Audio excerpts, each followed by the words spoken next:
Assalamualaikum warahmatullahi wabarakatuh. Alhamdulillahilladzi hadana li hadza wa ma kunna linahtadiya laula an hadana Allah.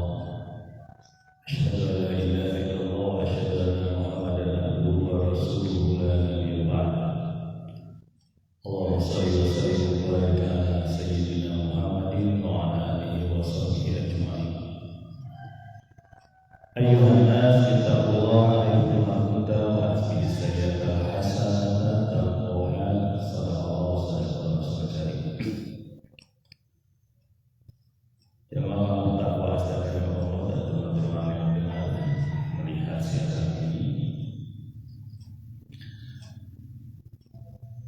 Kemarin kita sudah sampaikan bagaimana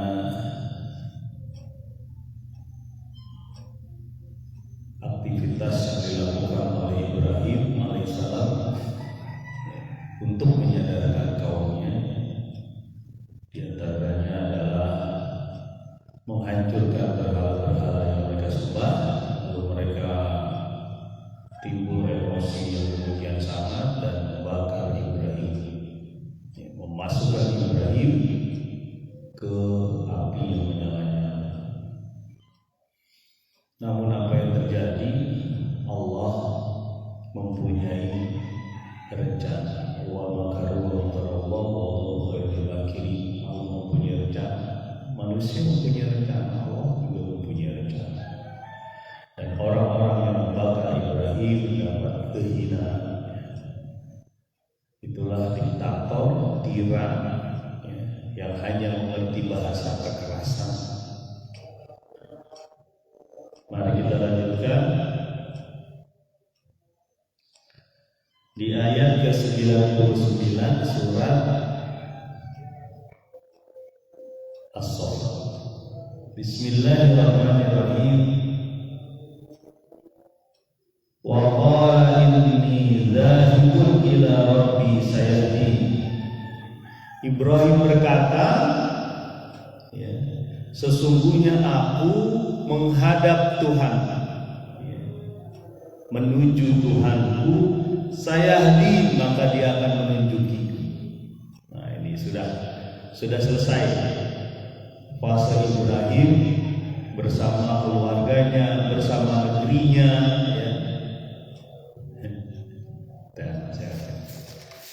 bersama negerinya,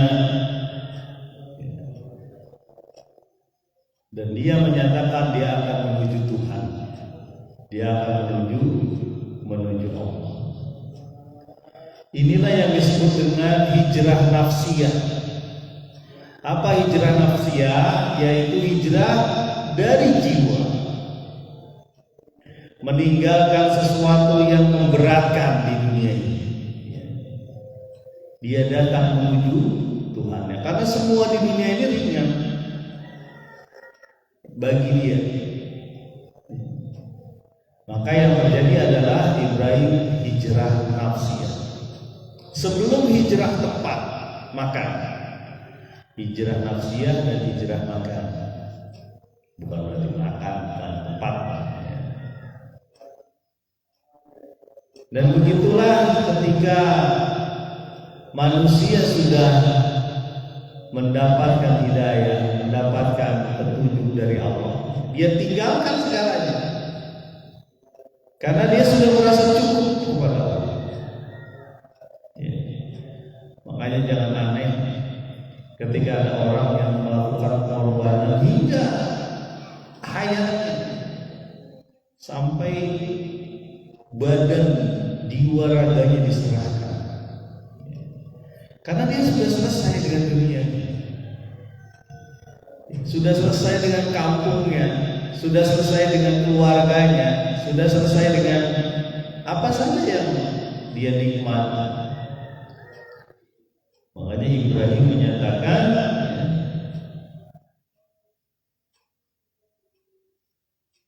hijrah menuju Tuhan. Maka dia pasti akan menunjukiku. Begitu yakin dia.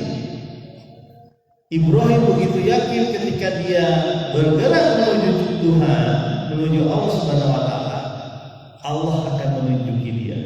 Makanya berjalan mendekati, aku akan berlari kecil mendekati. Kalau di bahasa Bimbul, lagu Bimbul, aku jauh, engkau jauh, aku dekat, engkau dekat. Ya, itulah salah satu makna yang dapat kita ambil ketika Ibrahim menyatakan, aku pergi menuju Tuhan, pasti Dia akan menunjuki.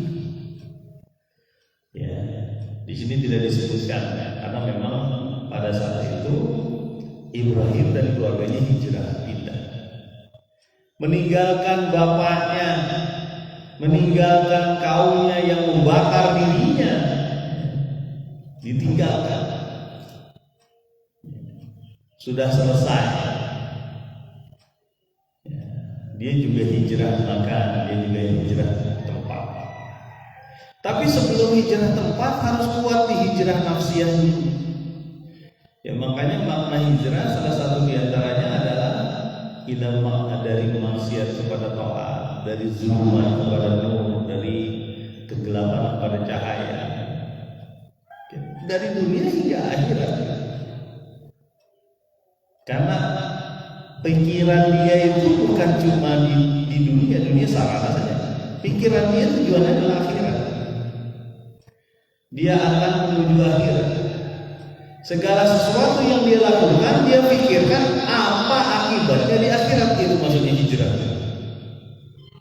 Ya. Walal akhiratu khairul laka minal ula. Ya. Akhirat lebih baik daripada yang sekarang. Nah, dia meninggalkan keluarganya, meninggalkan istrinya diajak, ya maksudnya keluarga besar dia ya. Ya, meninggalkan rajanya, meninggalkan masyarakatnya, meninggalkan patung-patung yang disembah yang udah hancur-hancuran, ini bangun lagi sama mereka. Ya, karena memang yang paling sulit itu menghancurkan berhala hati. Ya. Yang paling sulit itu menghancurkan berhala di hati, bukan berhala yang nampak. Yang kelihatan itu mudah dihancurkan, tapi berhala hati dia akan membalikin lagi ketika dihancurin Tuhan, dibikin lagi. Ya, makanya kadang-kadang di satu daerah, di satu kampung itu nggak selesai itu masalah, masalah naruh sesuatu ke pohon-pohon atau apa, nggak selesai. Kenapa? Karena hatinya masih menetap di situ. Ya, hatinya masih menetap di situ, dia pasti lama-lama lagi. Makanya yang dikejar oleh Islam itu menghancurkan berhala hati, maka dia akan tegak di negara gitu. Ya. Salah satu tokoh Islam yang menyatakannya, jadikan Islam di hatimu, maka tegak di negaramu. Ya. Ayat selanjutnya, Rabbi habli minas salihin. Ya Allah, ya Nabi Ibrahim berkata, ya Allah, kurniakanlah kepadaku seorang anak yang soleh. Nah, ini baru fase baru nih dalam Ibrahim. Ya, periode kehidupan baru dalam Ibrahim. Kenapa? Dia keluar itu hijrah dari tempatnya ya. Ya, itu belum punya anak. Ya. Dalam kesendirian keluarga itu.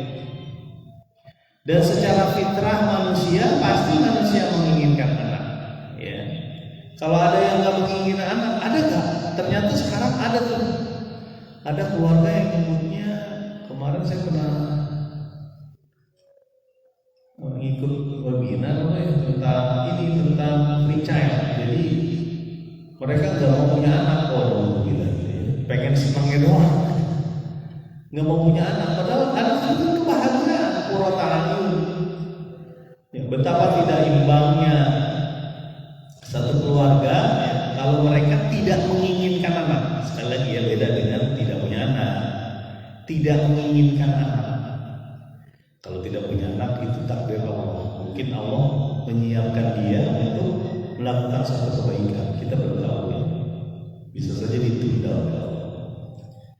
Nah, betapa tidak enaknya seorang satu keluarga kalau tidak menginginkan anak. Gitu ya. Pengen kumpul kebo aja gitu ya. Alhamdulillah ya. Nah, Ibrahim menyatakan dalam kesendiriannya dan dia yakin ada Allah yang akan menunjuki dia. Dia mengatakan apa? Ya Allah, Rabbi habli minas shalihin. Makanya ada doa itu ya. Biasanya doa ditambahkan setelah sebelum suami istri berhubungan ya. Itu ditambahkan dengan doa ya Allah berilah kami anak yang saleh.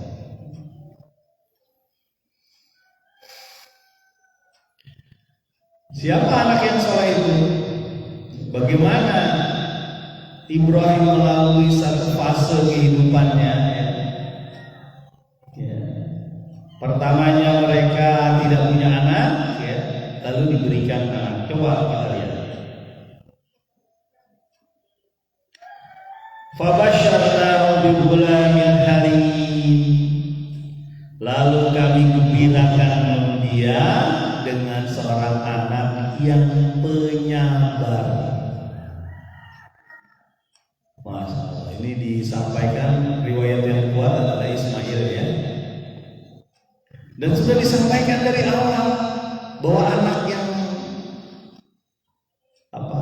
yang dikaruniai kepada Ibrahim ini adalah anak yang penyabar. Ya. Dan ini dibuktikan nanti.